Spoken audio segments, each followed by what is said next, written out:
Well, hello everybody, and welcome to another Primetime Funk mod experience. What you see before you is the Zega Mame Boy, so Z-E-G-A, and then Mame, M-A-M-E, and then Boy. So this is from a creator in the UK named John Patrick Madison. And if you look up the website, you can just Google Zega Mame Gear, because he started out doing this with Game Gears, in which he was substituting a Raspberry Pi in for the main processing power, and then customizing complete units with totally new boards. So he designs these PCBs from the ground up.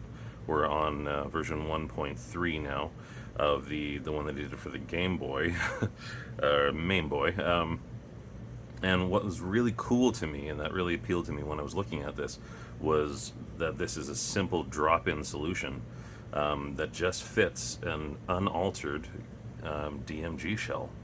So not only did I order the kit, but I ordered, because I really like this color purple, I ordered a completely clear shell button and membrane setup as well, because I want to be able to show off the board in all of its glory when it's actually turned on and running.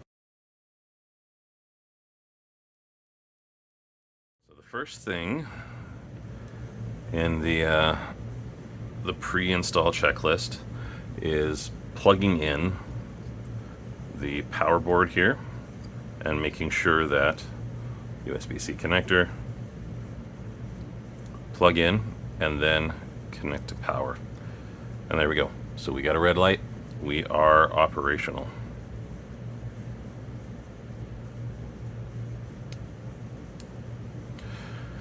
So that is step one.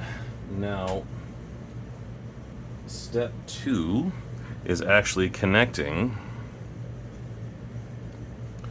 the main board with the power board to make sure that the main board actually has proper connection as well. And here shows the blue side going in here. Let's just make sure we get it in correctly.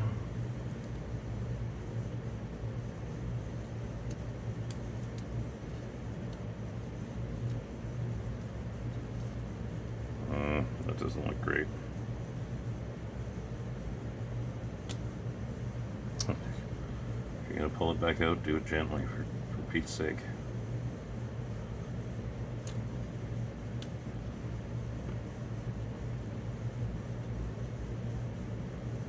Okay. And then we're going to bring it up to here.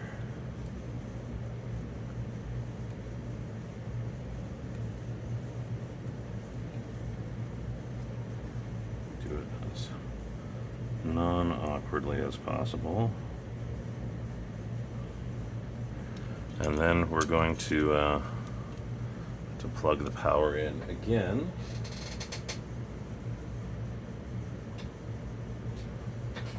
And we should be able to get something on the main board. Okay. And there we go. Power level. Exactly as we should. Okay. So that's step two.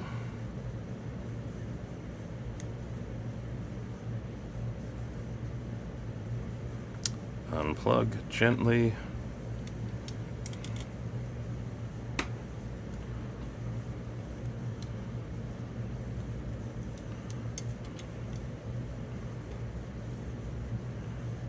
And then we're going to set that aside again.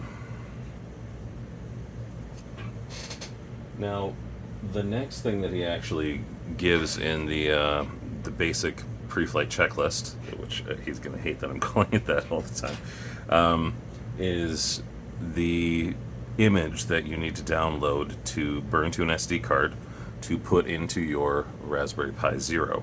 So he has a link to the specific image he made for it. Like, yeah, you can use your own. I doubt it would be worth the amount of hard work that it would take to do it when he's already tweaked this thing. This guy knows his Raspberry Pis, and he knows exactly what the specs of each of his devices and boards are. So I would just honestly use the unit that he's got. Once you've got it installed on there, you can customize Pis till the cows come home. Cal Pies. So I would say just use the image that he's got, and you can download different themes, fiddle with other options as you go. That's the way Raspberry Pis work, right? So.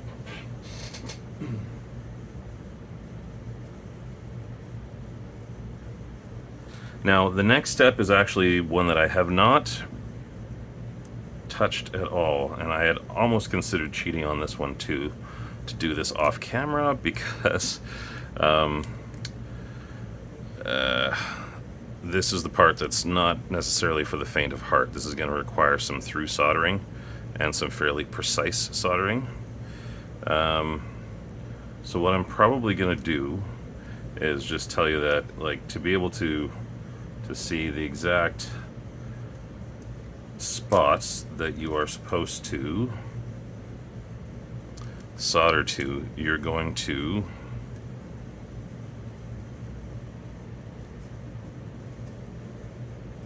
see them right here.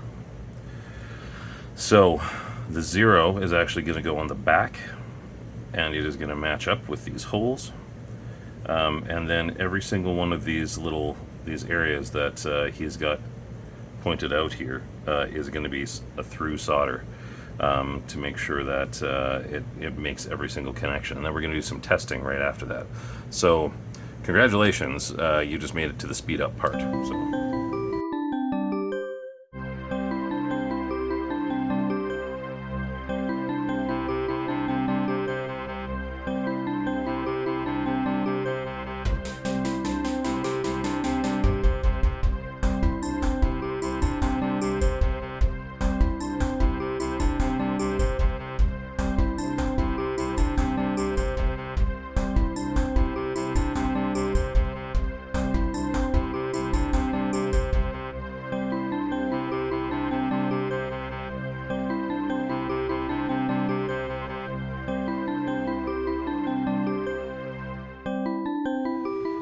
Okay.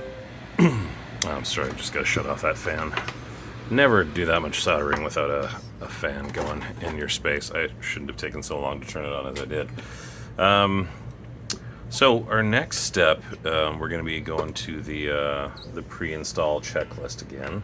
And I don't think we're going to have too much more in the way of soldering to do, not at that level.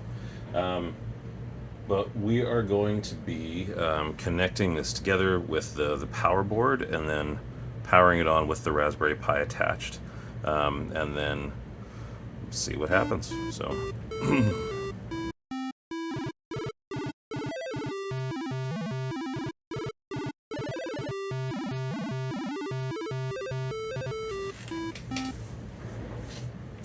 So we're going to flip her over, insert our SD card, and we are going to, now here's one thing, I don't have a micro HDMI cable. Now in the walkthrough and the pre-assembly checklist, he says that I should take the SD card and test it by connecting the Raspberry Pi to power, and then connecting it to HDMI and plugging it into something, and then just test to make sure that the image works. Now I've done enough of these. We should just be able to accomplish the same thing by plugging it in the first time. I think he just means to be able to get that out of the way and make sure it works. But I think we're just going to have to turn it on the first time this way. So I'm going to flip it over, and we are going to connect to power again, and then we are going to let it turn on and unpack. Oh, that was right on. Okay.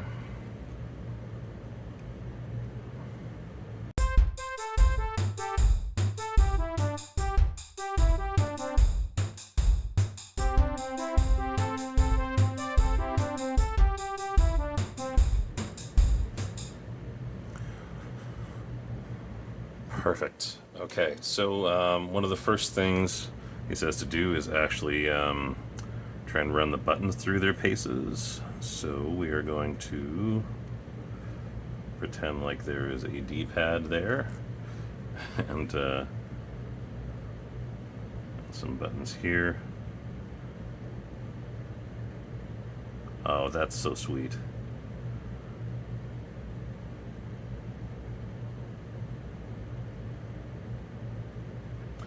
And this is actually using Super Retro Boy, which is just an awesome image. Wow.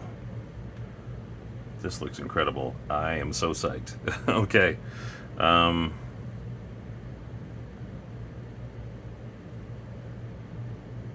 Yeah, up, down,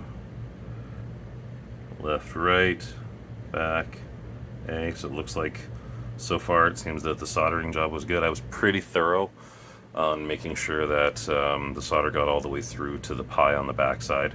That's why I went around and just added some from the other end. I think if you're better at soldering than I am, you'll probably be able to fill it from the front the first time, but I'm just really paranoid about overusing. So that is awesome testing. Way to go. Okay, sweet. Now, yeah, we should just be able to power off the device. So it's got a safe shutdown built in.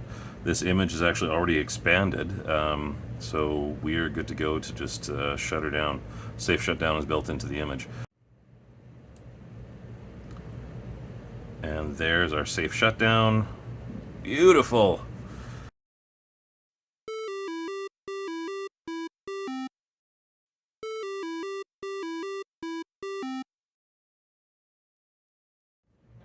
So, like I said, the one cheat that I did is I actually already soldered the speaker cable. So we're going to be able to. And how cool is it? In previous versions, like the previous iteration, John had said that he had it so like you just had to solder the speaker to the board, and same with like some of the other like the battery contacts. But he's actually included all these extra pieces in here to just make it much simpler, and just not have as much extra work required for some of these things. So we just have sound.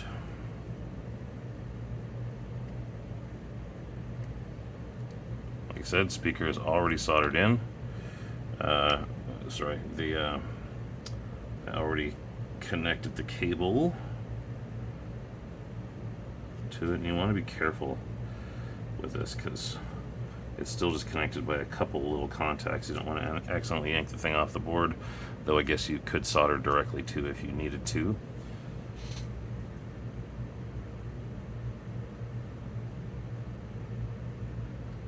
And then we do want to actually connect the audio jack to the PCB as well. So this is your little audio board that says U2 on it. Huh. Yeah, there we go.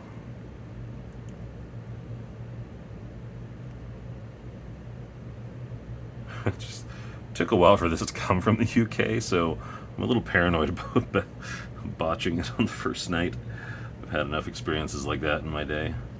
Modding is always a learning journey, and learning not to break your stuff by being overly rough is one of those first ones.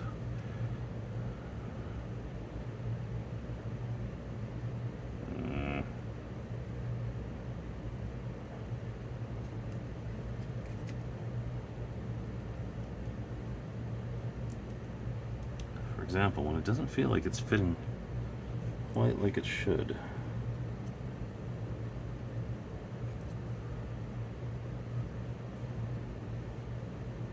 No, definitely doesn't go in that way. So it is this. There we go. Just had to get the right angle on it. So we've got a speaker, and we've got an audio jack, so you can still use headphones. Yay! For analog headphones. And then we're going to be powering this thing on again, so I guess it was a little premature taking this off, but you know, better safe than sorry.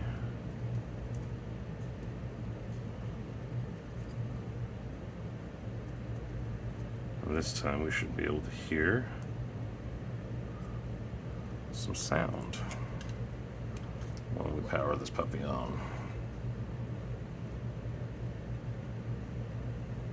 And that is a huge high-end speaker in there. Like, man, that's gonna make some noise.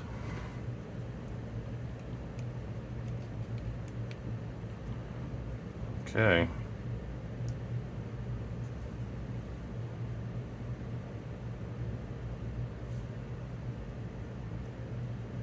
Turn on the volume dial up here. This is contrast and brightness, and this is volume.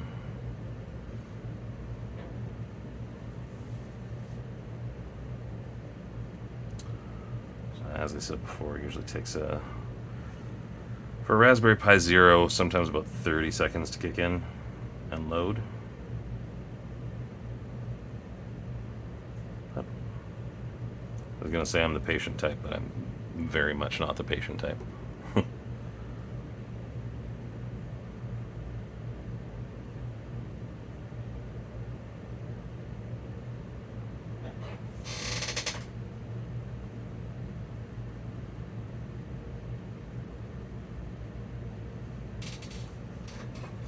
Now in the guide, he says just make sure only use the volume wheel.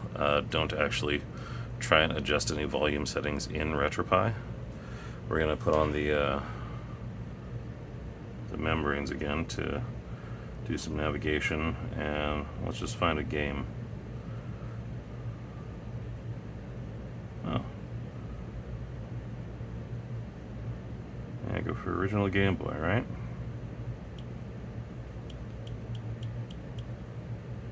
Adventures of Lolo is the favorite of a friend. Hi, John. I was getting audio already. You could hear the clicks, but this is the big show, so load up a ROM, right?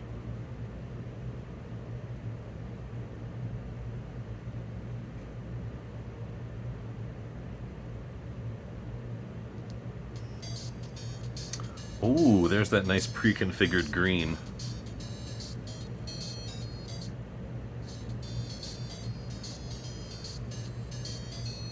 There we go. Adventures of Lolo. So, if there, I actually asked the creator, John, if there was like one thing he wanted me to pass on in this in terms of like general knowledge and the thing to look out for. And I think it extends beyond a pet peeve, just because he said he's seen people with so many problems with this, is making sure that when you are actually soldering, that you remember what is negative and what is positive, because this is just a standard thing on battery contacts. So you make sure that negative and positive are always connected. Otherwise, you have unforeseen results and circumstances. So I'm going to unplug this now that we've had our safe shutdown again. And we are going to move to one of the final stages. Actually getting the battery soldering out of the way. So I think in this case, just because we're going to be soldering to a separate part, I'm just going to detach. I'll leave these guys over here. Okay, I'm going to use a little bit of flux, just because it can't hurt. Helps direct where the solder wants to go. Cut myself a little bit more line to use. And as before, turn on the fan, even though it's a little noisier. It's also much healthier.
Nice.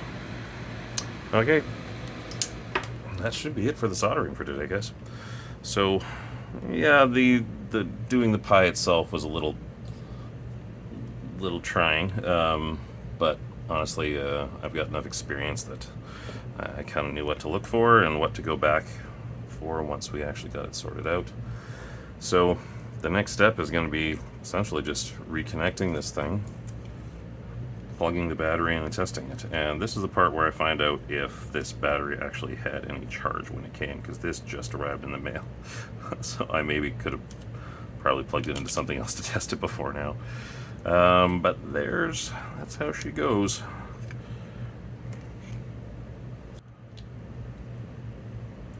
And now we're actually showing that we have connection here. I'm going to power on directly from the battery source.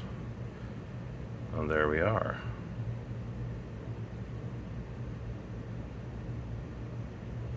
So it looks like this thing had some juice.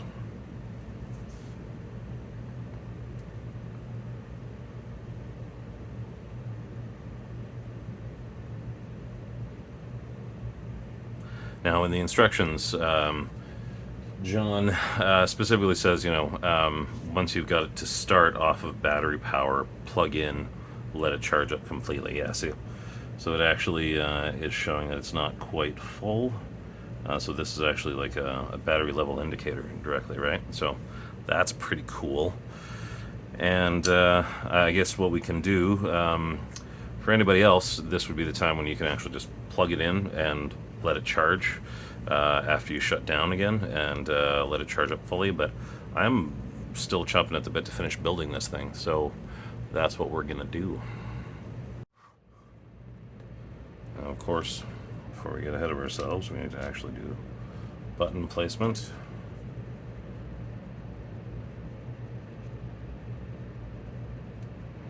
Which is easier when you're not doing it one-handed.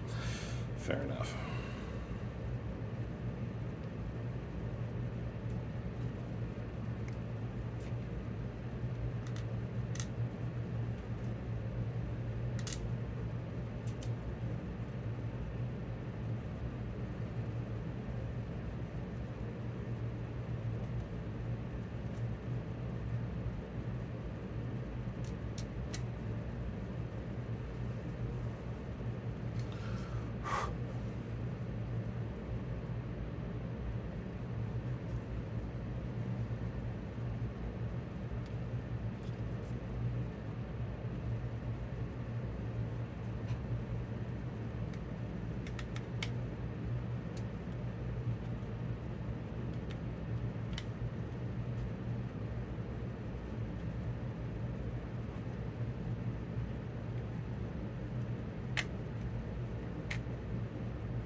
Looks like there is one little alteration I'm going to have to make to the shell.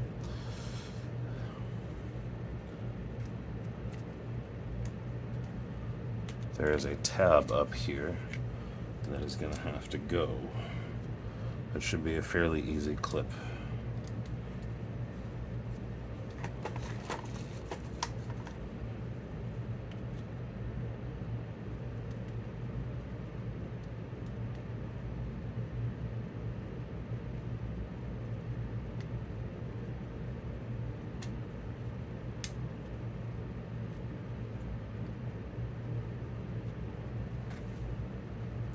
I can clean that up a little bit with a craft knife as needed. You just don't want to make too much. You want the shell to look nice. So I'm trying not to butcher anything here.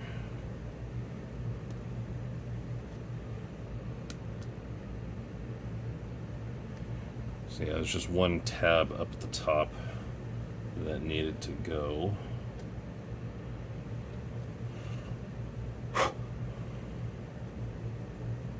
I think that should be clear now.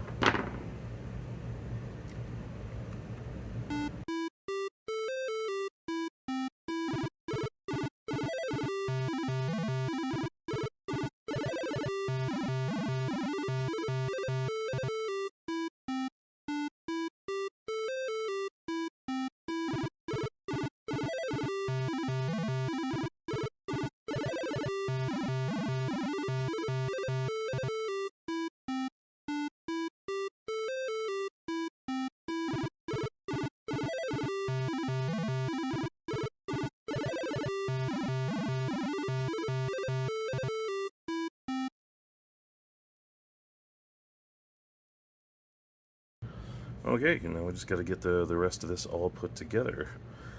So, I did some fit tests off camera because something wasn't feeling right when I was trying to like just get a general fitment for it, and you aren't going to really be able to see it on here because this is crystal clear, but there's a little tab that I had to snip off, which isn't a big deal, but I think you'll be able to see it better on here.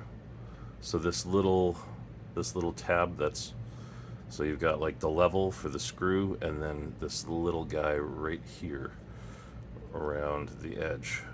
So this I just had to snip off because it wasn't fitting properly, and I eventually eliminated the the sound cables as the issue. I was just having trouble with getting those where I needed them to be. But so yeah, this little stick-up guy here, you'll have to snip that off if you want to be able to get it to fit.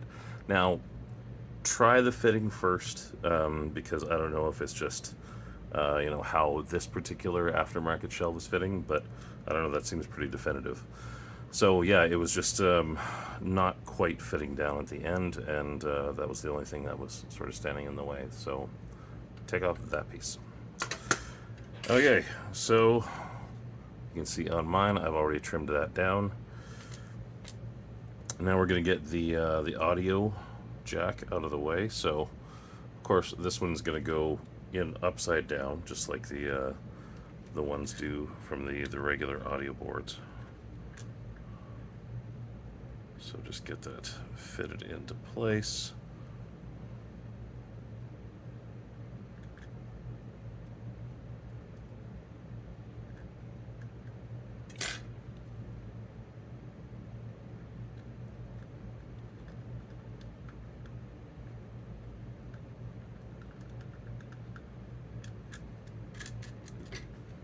Of course, trying to do it at an awkward angle and awkward things happen.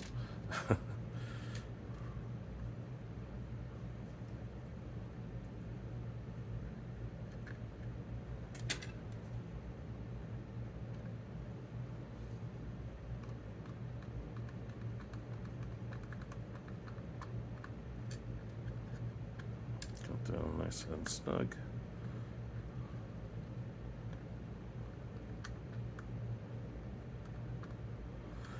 Now, try and have this like pushed as far back as possible. I found when I was doing the fitment test as well, this edge here was kind of grinding a bit against the top shell when I was trying to put it down. So you'll notice I sort of untightened and then shifted and then tightened into place. So we should be good with this now. Now that's kind of the last thing that we need to do with this part, really, because this is going to be going into place like so. So make sure you have your power fitted nicely there, and yeah, so we're going to have to put the battery jack through. Get that down through there. The battery is going to be kind of the last thing that goes into place. And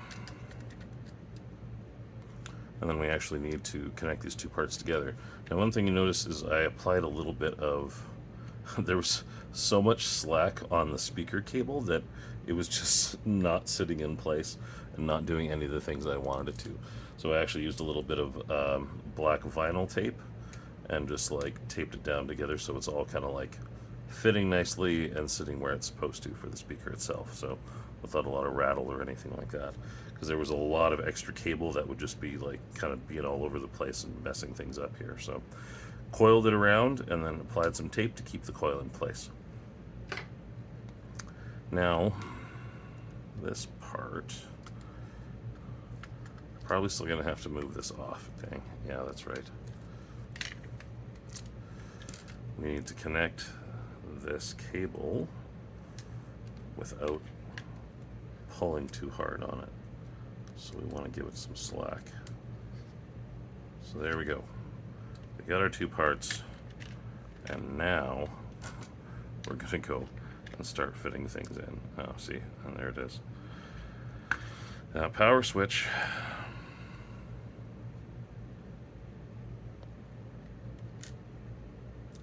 So we put that back.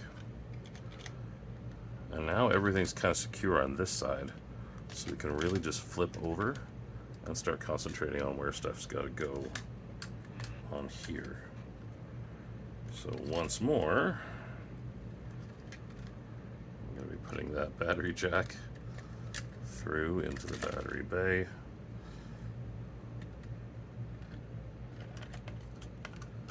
Pull that through so it's not messing with anything there.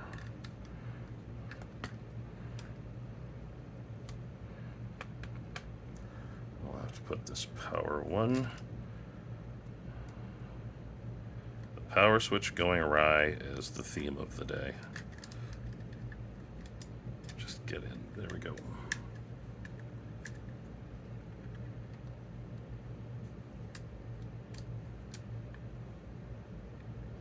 Okay.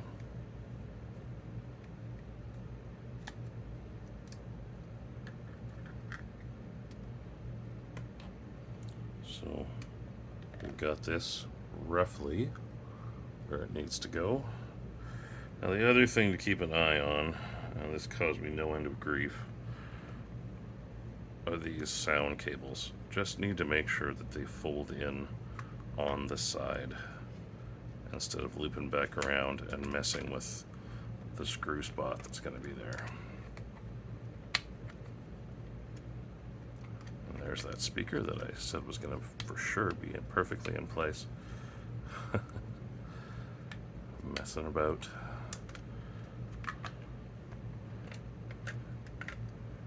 Yeah. So, if you check this out, we definitely have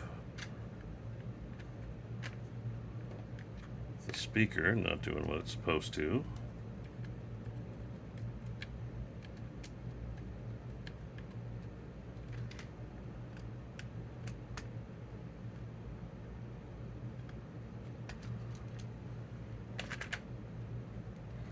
And then those sound cables also not playing nice.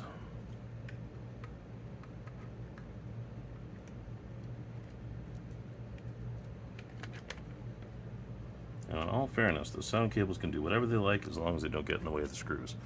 And so now I've actually got them sort of sequestered over on the side where they need to be. And in that time, yeah, the power button has gotten loose again. This is painful to watch, I am sure.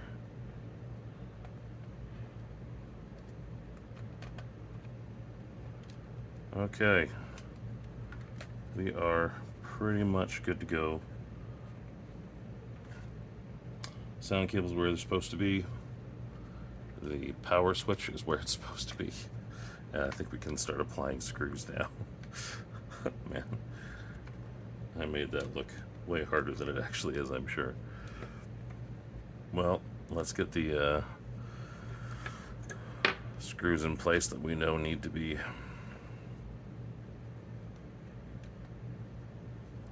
We want to make sure those sound cables don't cause any trouble down here, so put those guys in first. Yeah, it's fitting nicely.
Okay.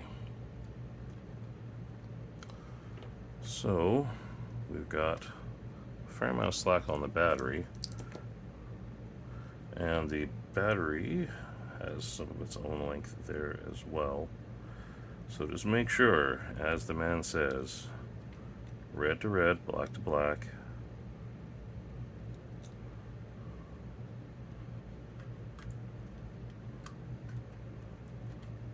Now, I don't like having a lot of rattle, so I've got a piece of foam that I'm going to put underneath.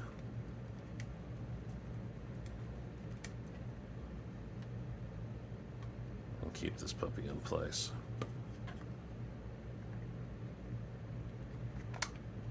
Nice.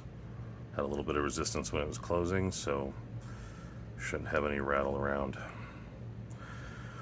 So, there it is.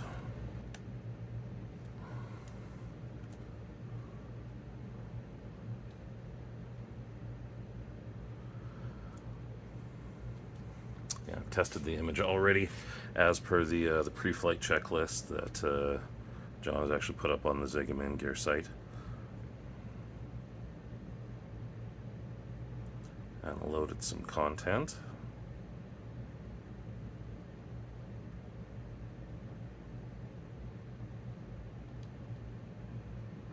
And there we go. So there's a couple of different themes.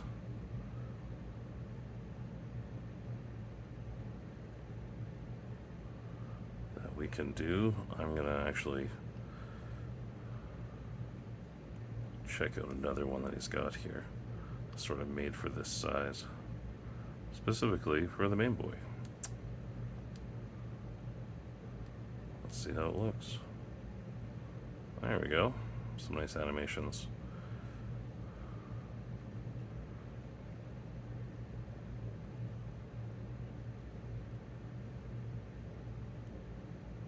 Let's check out something fun.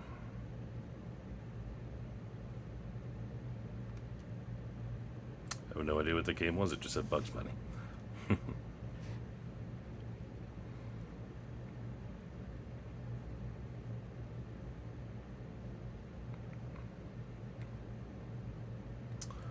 There's that classic Nintendo Game Boy Green.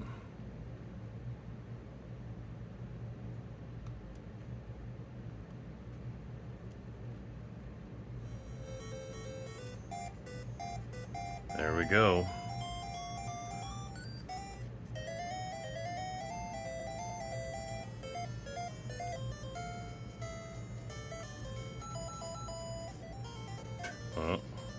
I might have to figure out this game later. I think you just have to... Okay. Well. That's pretty cool. Yeah, I guess that's going to be it for me on this one. I think there's lots of general tips and tricks that I read up on ahead of setting this one up. But really, when it comes down to it, I think I covered some of the stuff earlier, like making sure that the battery polarity is proper, going through the checklist. I always call it the pre-flight checklist, to make sure that some of this stuff works before you get to the very end. But otherwise, this is a pretty outstanding little put together. The kit is pretty sweet. They're not all going to look like this. I saw a bunch of examples of people just using it in the old school gray DMG shells, and it's pretty sweet that you could turn it on and nobody would know that it's a fully functioning Raspberry Pi machine. But in this particular case, I really wanted to show off John's work because he's a bit of a pioneer in the industry right now with this. So setting up a fully functional drop-in Raspberry Pi kit. I think I only needed to literally snip two tiny things, the one spot up here and the one bit underneath that I just showed you, to be able to make it all fit properly. So bravo, you know. This is really cool. So yeah, if you guys like, feel free to subscribe, leave some stuff in the comments and let me know how you like the video. But otherwise, it's nice to be back, and I'll probably try and do some more frequent videos going forward. Okay, Primetime Funk Mods, signing off, I guess.